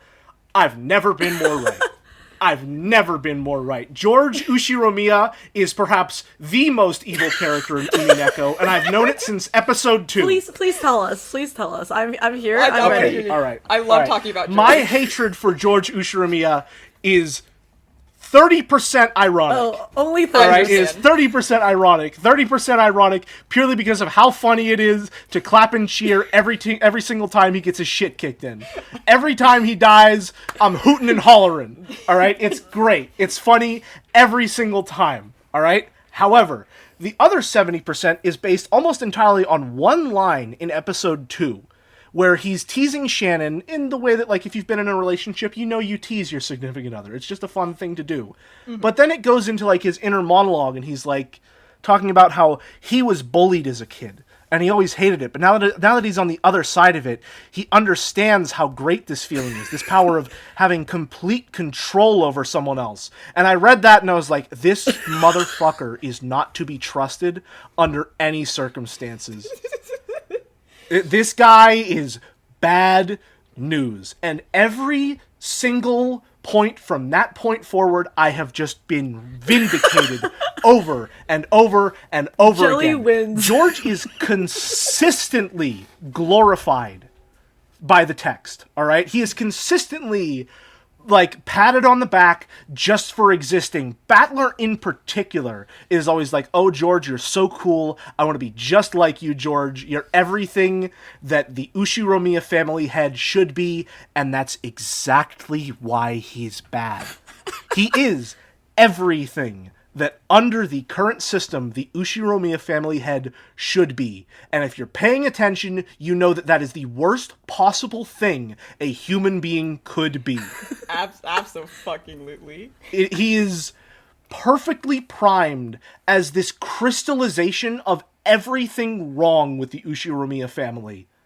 And because the people in the text aren't aware of just how fucked up the system they're living in is, George is propped up as this, like, perfect child, and then is consistently shot down anytime magic stuff happens, because the magic stuff is trying to clue you into the fact of, like, hey, the reason why he's being raised up like this and then shot down is because you're not supposed to think he's good. This is like a 30-year-old man who's dating a 16-year-old. He's like 23. Did you not get it at that but point? It's still He's a 23. horrendous age gap. He's 23. Gotcha. Don't worry, My bad. I- Maybe No, just a little. The age gap is still still seven. bad. Age gap is He's still still bad. a full adult Yeah, he man dating a 16-year-old who, by the way, is his family servant. There's layers Okay, of power dynamics. I feel like the power dynamic is so unbelievably fucked. Okay. And I feel like this might be one of the sticking points, where if someone doesn't understand what's going on, and they don't have an idea of just how crippling the power imbalance is between those two characters, they might just see the consistent glazing of George and his relationship with Shannon as this weird, like, oh, the story just really loves these two characters.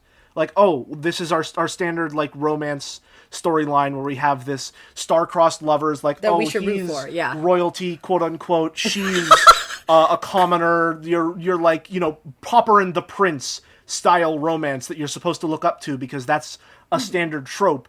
But if you're paying attention, you know that Ryukishi likes tropes because he gets to twist them and play around with them and pose the limbs and set them up for cool shots so that he can knock them all down and throw them into a wood chipper later. Yeah. Right? It's just setting up for the fall. He's using these tropes so that you can see where you think you're at, and then he's like, and here's why that's a bad thing. No, absolutely. I think one of my favorite running gags about when I read Umineko with people is there's two type of people in the Umineko community, and there's the people who like George and people who could do math.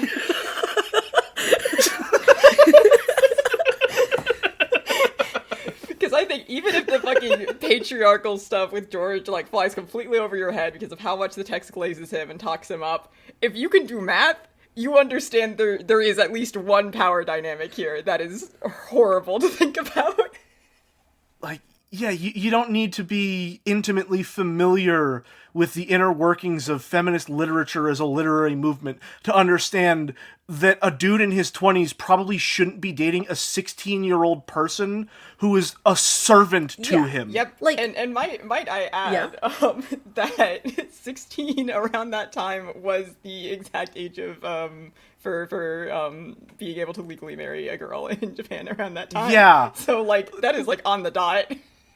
Which itself is like an entire conversation to be had as far as tropes within anime and the sexualization of female characters, especially at a younger age, which I'm not literary. I don't have a strong enough textual background to even begin to have that conversation, but it's a conversation that can certainly be had with some degree of nuance. Yes. Right? Oh, absolutely. That's an entire thing that could be addressed, and that I fully believe Ryukishi, the amount of trust I have in this man, I believe he's playing within that ballpark.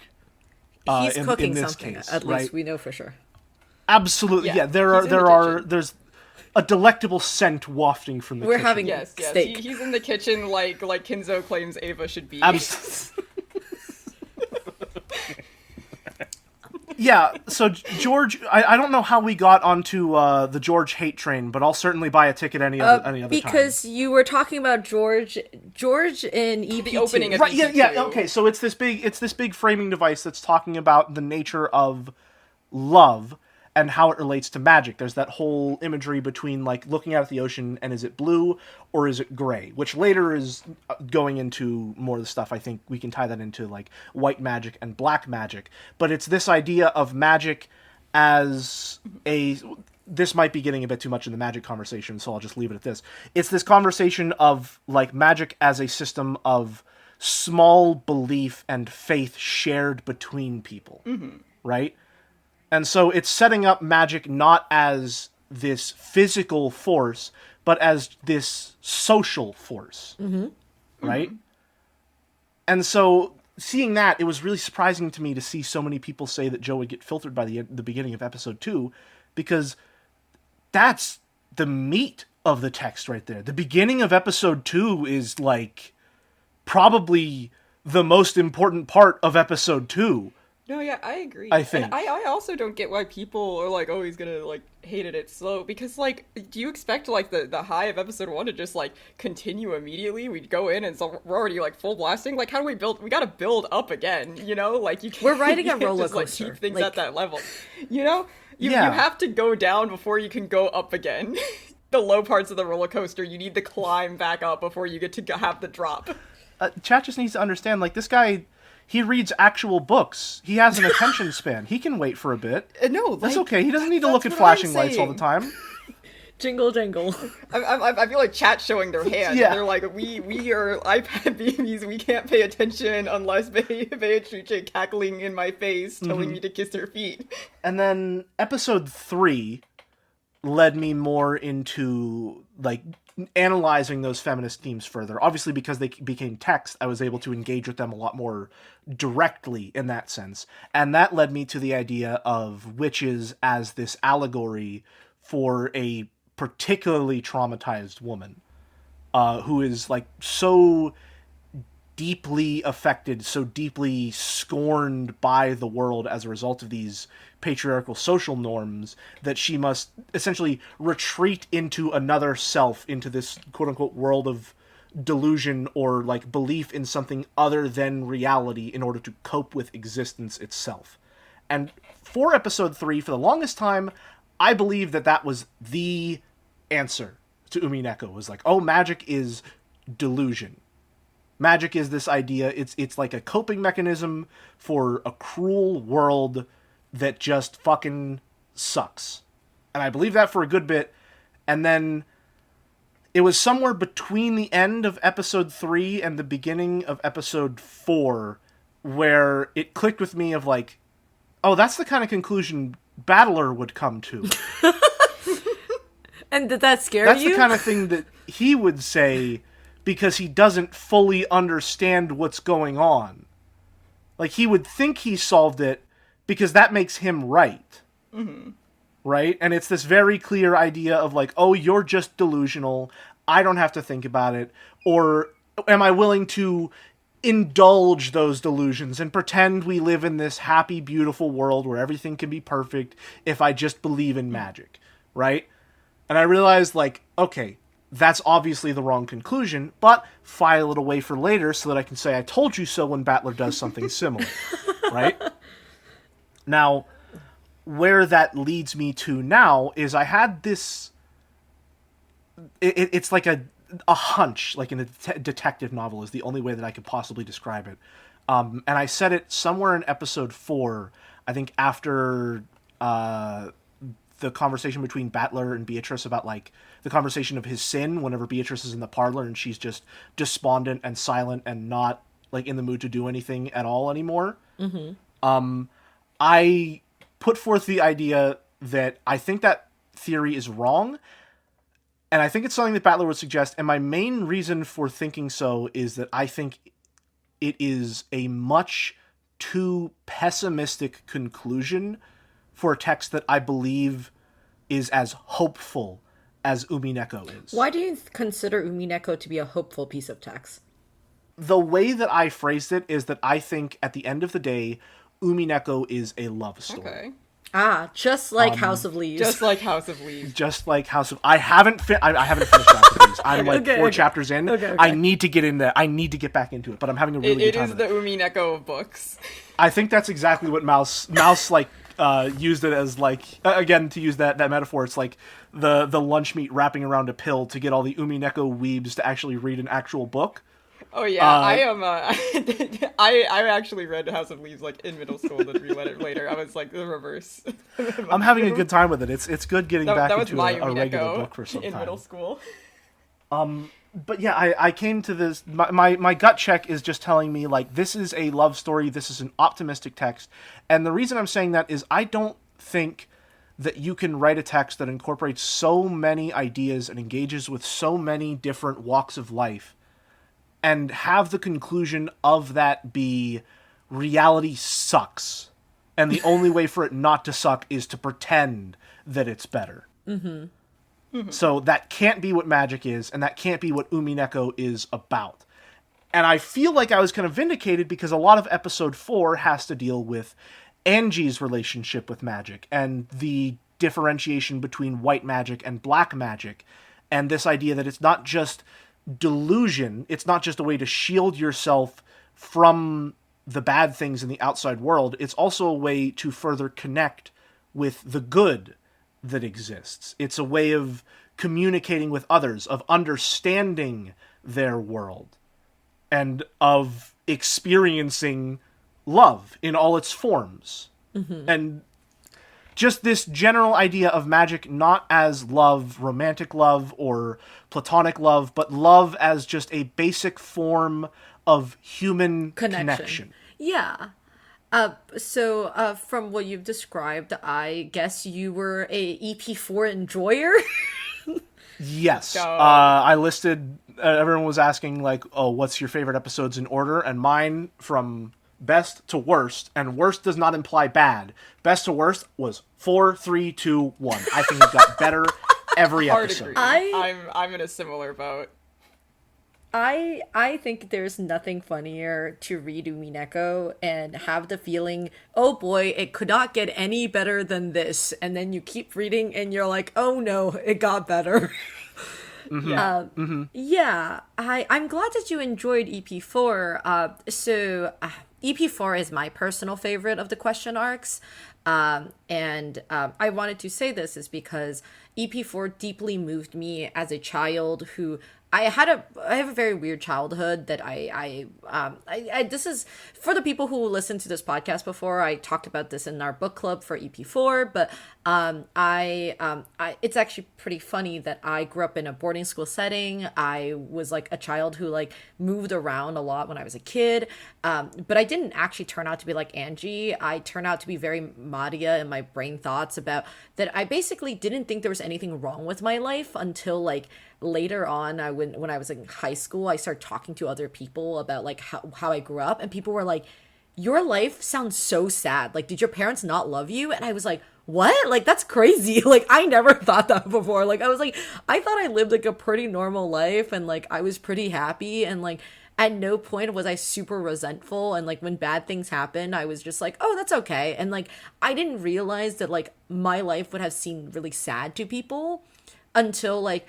And I remember, like, I had very visceral feelings when I was reading EP4, especially, like, you know, the back-to-back 2 scenes, I think, is, the most, like, emotionally gut-wrenching part of Umineko, is the back-to-back scene of Angie talking about how she doesn't deserve to live in this world, and that this world has no place for her, and that she gets basically, like, you know, she kills all of her hot lesbian girlfriends, and then she like, you know, dies, has an ego death. Just as a quick sideline, I'm glad we're on the same level and understanding there. I don't think there is a more overtly sapphic group that could exist than there is this poor traumatized girl who is in Catholic school, all who girls personifies the 7 deadly sins as hot women in leotards Yes. who are her friends. There's Who are no her friends? heterosexual explanation for Angie sitting in a park There just trying is to not. study and getting distracted by her scantily clad best women friends playing in front of her. Like, Yeah. there's no heterosexual explanation for that. Okay, I'm glad we're on the same level there, because a lot of my conversation about episode 4 was just like, Ange City may as well have the lesbian flag as its national flag. This is just so unbelievably gay. Yes. I don't know how anyone can't see Yeah, this. like, and meanwhile, like, every single conversation between, like, Angie and Mammon are about, like, I see you, like, I will acknowledge you regardless if, like, nobody else out there would, and it's like, why would you need anybody's acknowledgement? Anyway, I have lots of sapphic thoughts about Angie and Mammon, but that scene, you know, after, you know, her dramatic breakup with her 7 girlfriends, back to back to the Madia basically losing her white magic, her white heart, her like Sakutaro in like a really really viscerally performed scene between Rosa and Madia and a social worker. And that is like, I feel so bad for people who like didn't enjoy those scenes, because like I think like for me, like those were one of the most important scenes in like all of EP4. Like I always think about how much like I think like when I first read like that scene, like I just cried. Like I just didn't even know what to do. I was like, I am so tired. Like I just read all of that and now I am so tired and I need to lie down. EP4 broke me as a person because I had never like done more than like tear up at a piece of media, but like EP4 happened and I like shed real tears at the like reveal in episode 4, like later like on the island with Kasumi and Angie, and I had to like pause and step away from Umineko to just like cry, and now I cry at media all the time, but every time I see that scene I start like tearing up. It's like, oh my fucking god, like the emotional gut punch that the episode 4 is the funniest and saddest episode of Umineko all at once, and I don't know how that is possible. Yeah, it got me a lot too, especially I think what strikes me about it is usually music. Like when music swells, that'll usually strike a reaction from me, even if it's not like sad. Like I specifically remember there was this one Celeste video essay, and it wasn't even they just made a good point, and at the same moment they made the point, they played music from Celeste where it swelled to a crescendo, and it just made me start to like choke up, even though all that really happened was like music swelled and they made a good point in the essay that I agreed with, right? Yeah. And ever since then, I've had this conscious notion of like music is extremely influential to my emotions and how I feel about certain things, because I could be feeling no emotion at all, but if music swells in a particular way, it will just like grip me by the chest and suddenly I'll be choked up. And what strikes me about episode 4 is I think it's the first time I've experienced that without music being the driving force. Just this pure crystallization of like empathy for these characters, that I have so much faith in how they're written and what they're going through, that it's making me feel so strongly. And you've been with them for so long. Yeah. And what are the scenes that you think is particularly that made you felt that? A lot of the stuff to do with Maria really got me. Not because, at least not that I'm aware, I suffered a particularly, like, harmful childhood myself. There's just something about, like, kids in particular, or people who don't have, like, any level of power or understanding of their surroundings. Or agency, yeah. Yeah, who has less agency. Yeah, them being taken advantage of or abused or hurt in some way really strikes something in my core. So that, and all the stuff to do with Maria really got me. Even though the minute Sakutaro was introduced, I was like, oh, that poor thing is going to get ripped to shreds. There's no way he survives. If he survives, we'd have seen him in episode 1. So there's no way he's not there. That's like the dread of seeing Sakutaro for the first time. It's like, why doesn't Maria have him in the past episodes? So you see that cute little plush and you're like, oh, you poor thing, you're not long for this world, are you? Yeah. And so, like, even knowing full well that that's what's going to happen, it still got me when it happened, because you get attached. Yeah. Right? And then it's so easy the other to thing, just start loving things. And it's so easy to just, want to hold on. I mean, I feel like me in particular, for twofold, I feel like it really gets me with Sakutaro. The first reason is that I'm a fan artist in JADS, and if you are a member of JADS as well, again, Joseph Anderson Discord server, it may have been a bit since I've said the acronym. One of the longtime fan art traditions is chanification, which is just drawing chans, or I think the more traditional word would be a gajinka. Yes. Gajinka? I'm not sure if it's a silent word, of things that happen on streams or objects in streams and the like.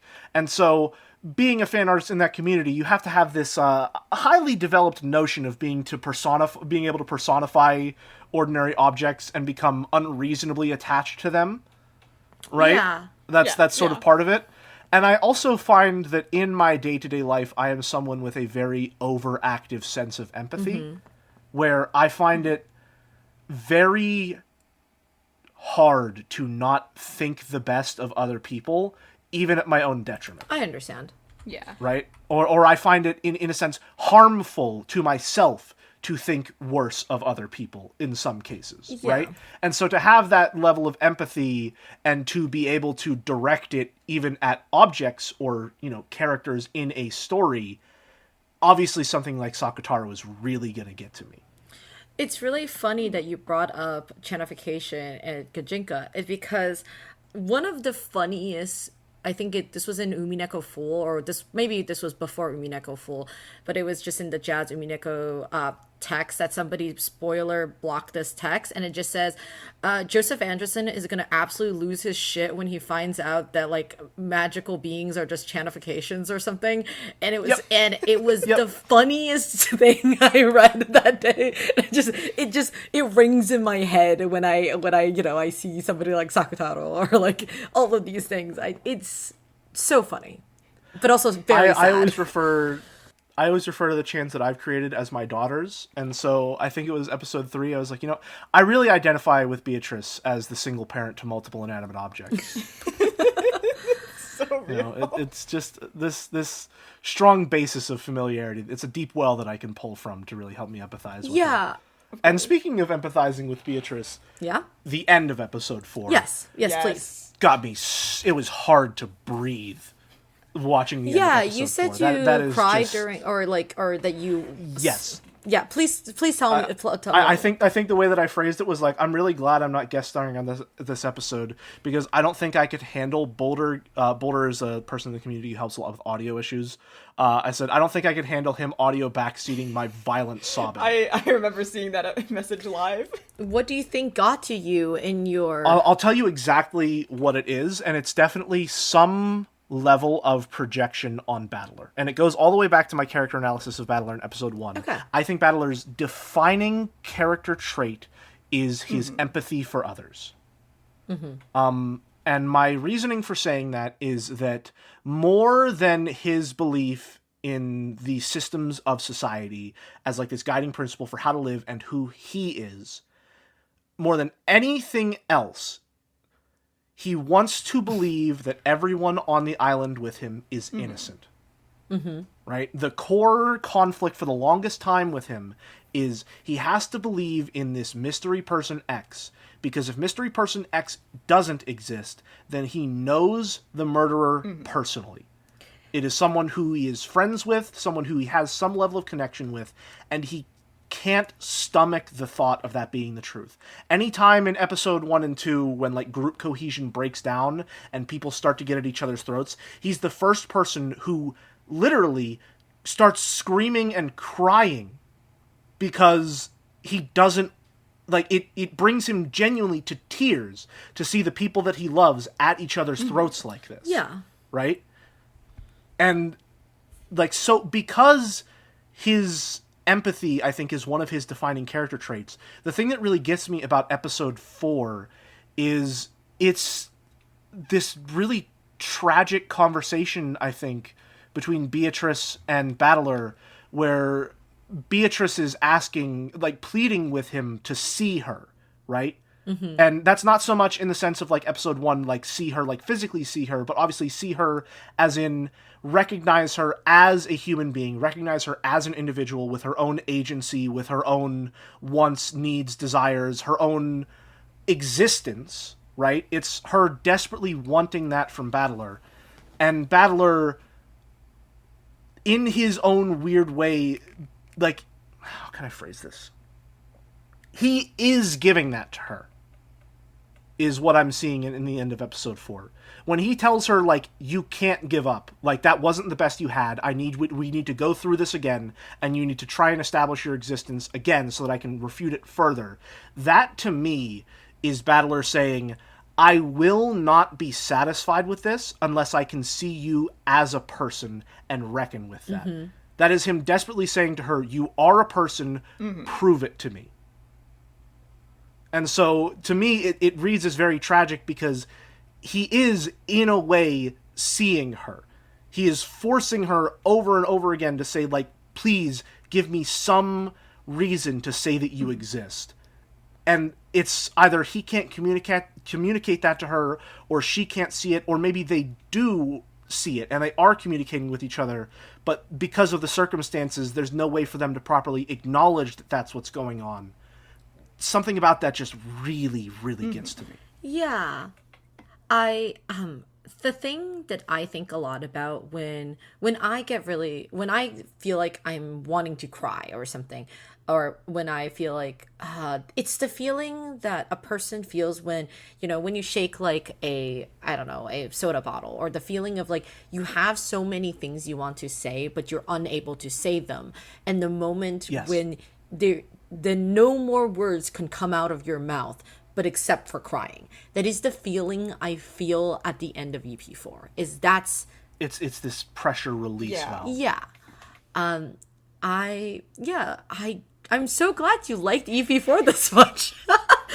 Yeah, I said it before. I'm half joking when I say it, but I am a slice of life fan through and through. So I'm immune to pacing issues for the most part.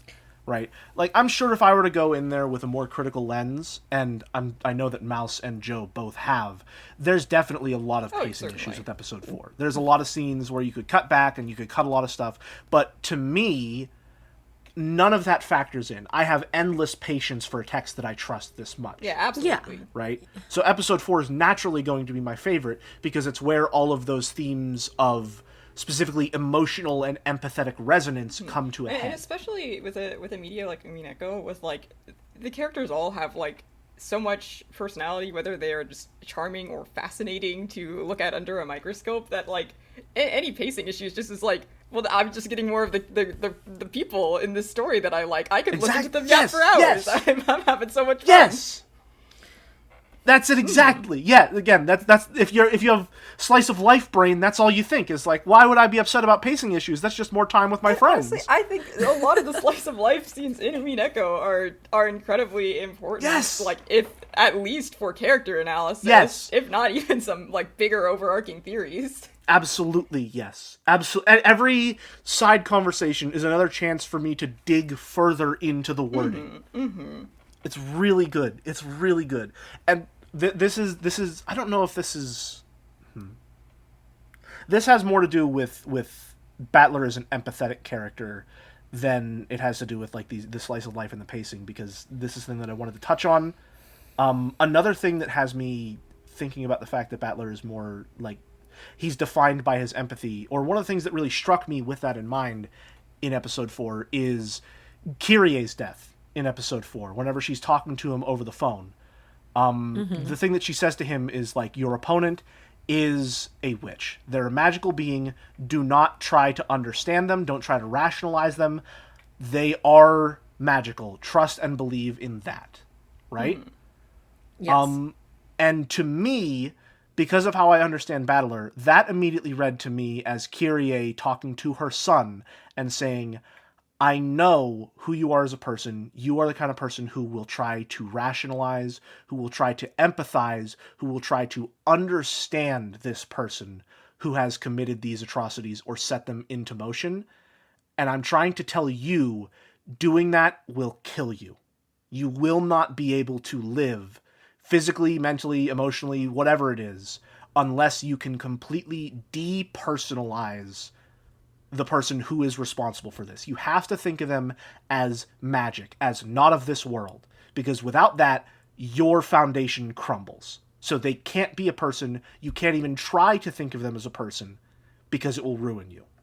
That's such a fascinating read of that call, and I really think like it also like harshly contrasts against what Battler does end up doing at the very tail end of episode 4, where he could have won and he could have freed himself because Beato just completely gave up and he went, yes. No, I am going to understand you and why the fuck you did this and who the fuck you are. So get back up and fight me, and he prolongs it.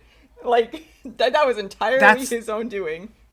That's exactly what I'm talking about. That's exactly it. He is a character who, specifically to his own detriment, will not allow himself to not understand others. Mm-hmm.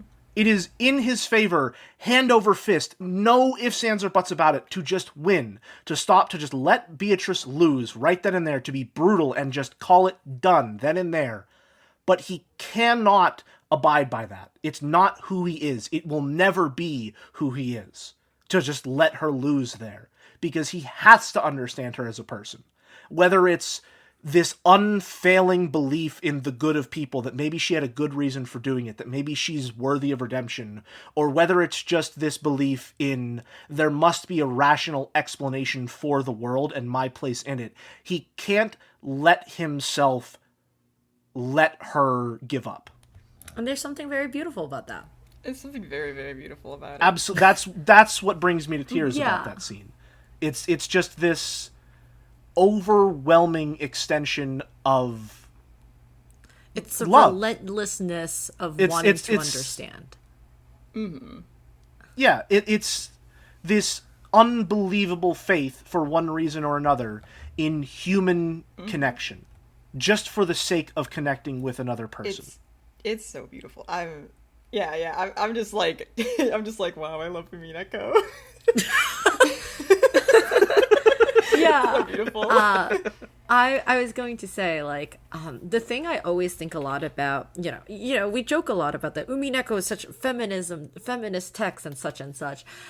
The thing that I always have note upon whenever I read Umineko is like how much like men cry, but like not even men, but like how much Battler cries, and how like how much he cries, and how much he talks about how like how he like one of the most like significant scenes I think about a lot is like how in EP3 like Battler tells George like you should cry, like this is a really bad situation.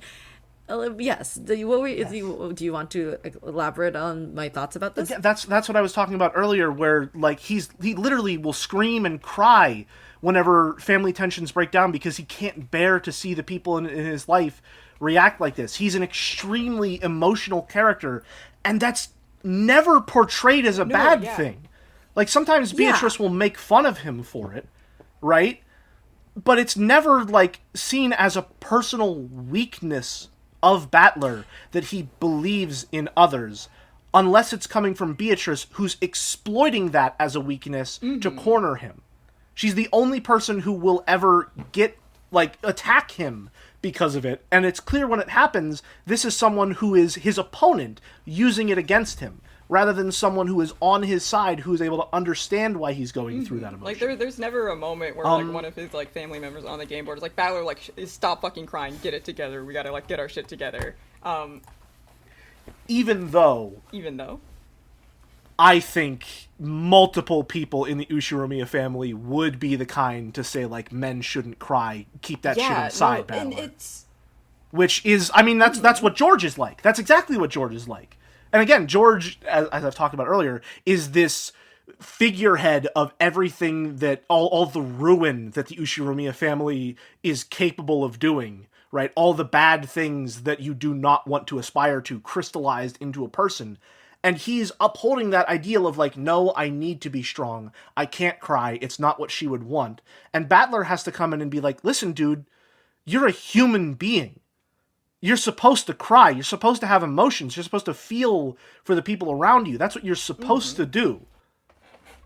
He's just this consistent Yeah. pillar of empathy in a story about love and human connection.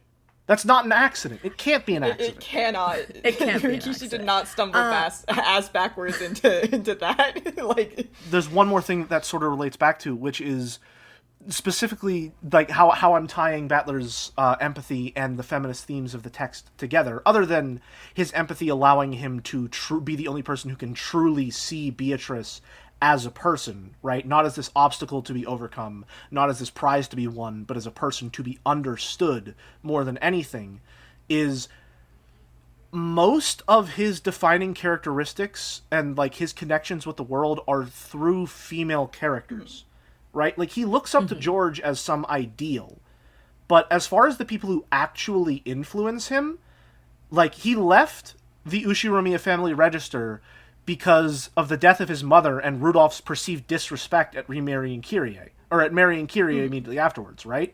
Like, it was the death of his mother, who is clearly the parent he's more attached to, that caused him to leave for 6 years. And his primary way of engaging with the world of magic and fighting back against Beatrice, like chessboard thinking, the spinning the chessboard, he learned that from Kyrie. That's not his own thing. That's something that his stepmother taught him. So the two most influential people in his life, at least for like how he defines himself and how he navigates the world, are his mothers. yeah, like he even got his like whole vehicle fear from Osamu as well. Like Rudolph mentions that in episode 1, where he's like, yeah, his mom used to freak a bunch about like, you know, like riding in boats and planes and stuff, and now Battler fucking does it too.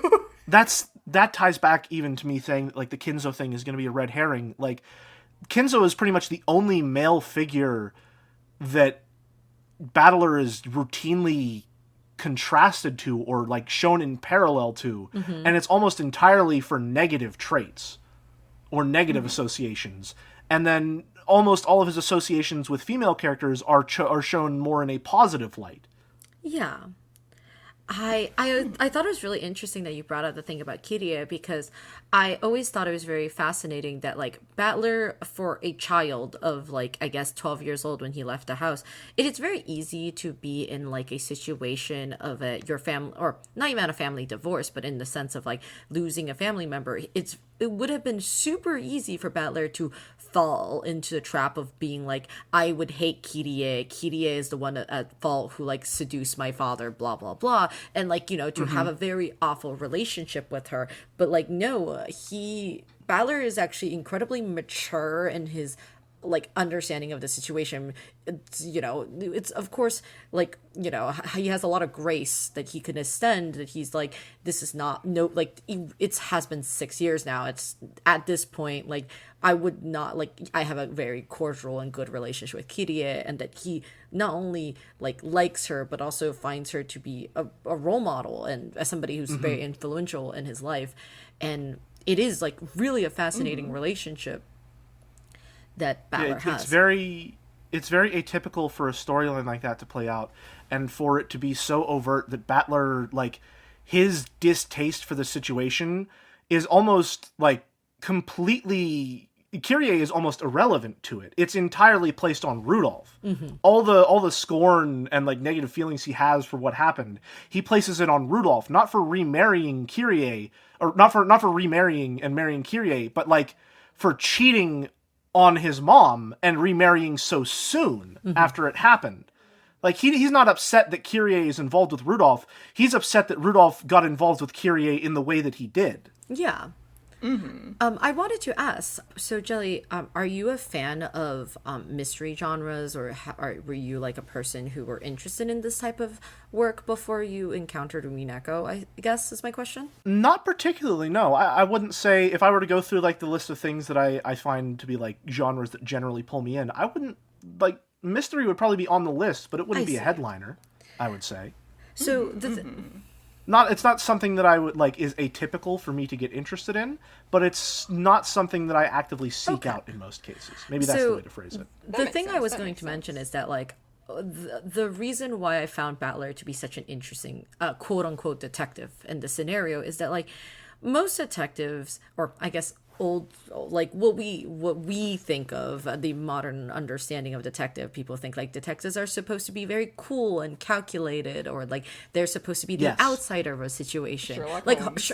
the bad Sherlock Holmes, like Bad Sherlock Holmes. Your stereotypical black and white noir Yes, detective. Yeah, like Type. like detached, like isn't really involved in the like the personal aspects of the case, and they're just like, you know, like they understand everything immediately, like hyper analytical, like cold, calculated. Yeah, Yes. and also they could seem to be very mean. They could be seen very cold and distant. This is also a completely big problem with like any media that's out there that likes to portray smart people to be very like cold and rational, and like they're not very emotional.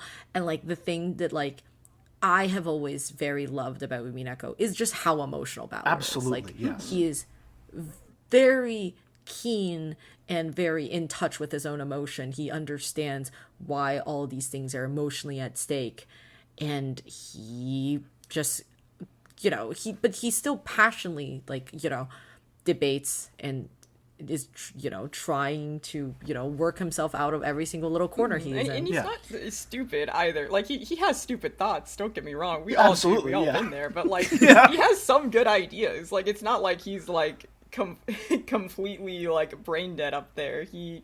I believe in him. You know. I believe Like You I wanna believe he root can for figure him. things out. But he's also like in a very like hard to understand situation. Like you have to give him Yeah, like he's- some slack. He's like an 18-year-old kid, and like 17 people got murdered, all of which he knew personally. Mm-hmm. Like that's had insane. personal connections with. Yeah. That's an insane thing to go through. The fact that he's not like completely mentally despondent in any like it's crazy he's doing as well as he is. Yeah, and Honestly. what Yeah. I love so much about Umineko is like this is like a big subversion of like the mystery genre, and like something I pretty much have never seen in a mystery work except Umineko, or at least like before Umineko, which is like the amount of time spent on grieving for the murder victims and like really Yes. feeling bad for it. Like we spend like multiple scenes crying, and like then we're like sitting in the parlor for like 6 hours just like not knowing what to do, like barely doing anything, and just trying to like make sure we're safe from the murderer. And then we start crying again, and we find more body, and we're just like freaking out and crying. We're like, that's my family member. And you just don't see that, because when you read a mystery genre book, you pick it up and you're like, there's the murder victim, and now we're gonna like get down and crack down on this case. The victims, we don't care about their family members. Sure, the family members might cry a little bit. We're just using them to get information, to know where they are, and we're gonna figure out this case and who did it. You know? Yeah, their tragedy only exists in retrospect. Yeah. Yeah. Whereas like here, it's like, oh yeah, the people who died, they have family members who care about them. And even like beyond that, like one thing I really love about episode 4 is the fact that like Nanjo's son and Kumasawa's grandson have sprites to just like humanize like these very minor characters here who are like also like the victims of this tragedy, who had their family members just taken away from them in this incomprehensible incident. And it's just like, I just love the focus on like, yeah, when people die, it just like ripples out. It hurts. I think it's a testament to the empathy in Ryukishi's writing that, like, somewhere in episode 4, I just had the realization of, like, I don't know how this is all going to shake out, but more than likely, like, a majority of these characters are actually dead. Mm-hmm. Like, however this mystery shakes out, like, I don't think this is going to end and it's going to be like, oh, all happy, nothing actually happened, and then everyone gets back on the boat and we solved it all. I think it's going to be like, we have to pick up the pieces of this tragedy afterwards and move forward.